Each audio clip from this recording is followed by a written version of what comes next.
In the last episode of this series, we saw one of the tightest championship battles of this era, involving a big three of David Pearson, Richard Petty, and Bobby Isaac, and it ended with David Pearson walking away with the crown.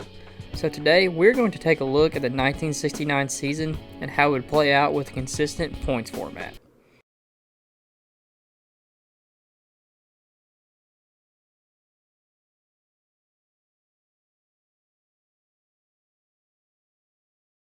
In 1969, we had 6 full-time drivers. The big three would return with Bobby Isaac, Richard Petty, and the defending champion David Pearson, and the other 3 drivers would be Neil Castles, Elmo Langley, and James Hilton. In the opening 9 races, we would have 3 full-time winners, all of which were the 1968 season's big three. Richard Petty would win the season opener at Macon and would win another race at Riverside. David Pearson would win 3 races at the first Daytona qualifier, and then would go back-to-back at Rockingham and Augusta. And Bobby Isaac would win the other Daytona qualifier. So after the opening 9 races, Richard Petty would have the points lead over the defending champion David Pearson, with finishes of 1st, 2nd, 1st, 6th, 8th, 5th, 2nd, and 7th. Over the next 9 races, Richard Petty would be able to hold his point lead, but he would be inconsistent and David Pearson would close the gap all the way down to just 6 points. At Beltsville, Richard Petty did not participate, and David Pearson would inherit the lead by 118 points over Petty. At Hampton, Pearson won the race while Petty once again did not participate and was now 298 points back. At Charlotte, Pearson finished an abysmal 42nd, and there would be a new second place in James Hilton, who finished 3rd and was now 234 points behind. At Macon, Pearson finished 2nd, and now Bobby Isaac would claim 2nd and was now 247 points back. At Maryville, Isaac would win again while Pearson finished 2nd, and the gap was now 237 points. At Michigan, Pearson finished 2nd while Isaac finished 28th, and was now 330 points behind Pearson in 2nd. At Kingsport, Pearson finished 3rd and Richard Petty would move into 2nd with a win. It was now 322 points behind. At Greenville, Petty finished 3rd and Pearson finished 2nd, and now, after 27 races through the season and at the halfway point, the gap was now 332 points. At Daytona, Pearson finished 4th and Petty finished 5th, growing the gap to 347 points. At Dover, Petty won the race while Pearson finished 23rd, and the gap was now 261 points. At Thompson, Pearson would fire back with a win while Petty finished 25th, and the gap was now 353 points. At Trenton, Pearson would go back-to-back with a win and was now 394 points ahead of new second place, James Hilton.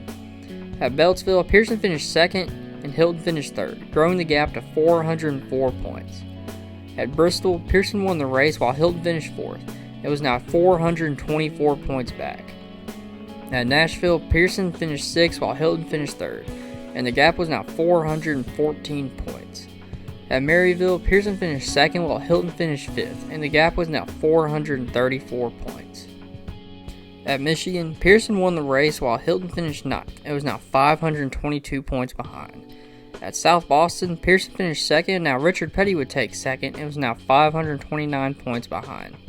At Winston-Salem, Petty won the race while Pearson finished 3rd, and the gap was now 514 points. At Weaverville, Pearson finished 2nd, and James Hilton took 2nd back. It was now 562 points behind. At the Southern 500, Pearson finished 2nd and Richard Petty would move back into 2nd and was now 627 points back. At Hickory, Pearson finished 21st while Petty finished 3rd. It was now 557 points behind. At Richmond, Pearson finished 4th and Petty finished 19th, and the gap was now 606 points. Fast forward 2 races to Columbia, Richard Petty finished 2nd while Pearson finished 19th. And now, with 9 races to go, David Pearson could go on cruise control and win his 3rd championship.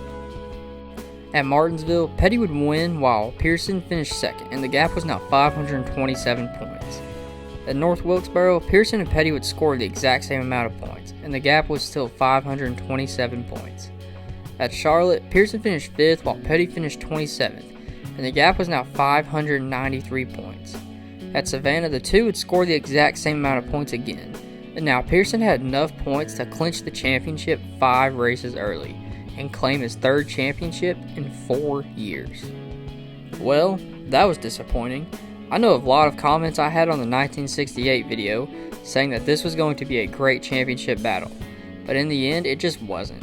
Pearson took the point lead at race 19 in Beltsville and just never gave it up, and walked away as the champion of 1969. Well, that'll do it for today, guys. Thanks for watching, and I'll see you next week for 1970.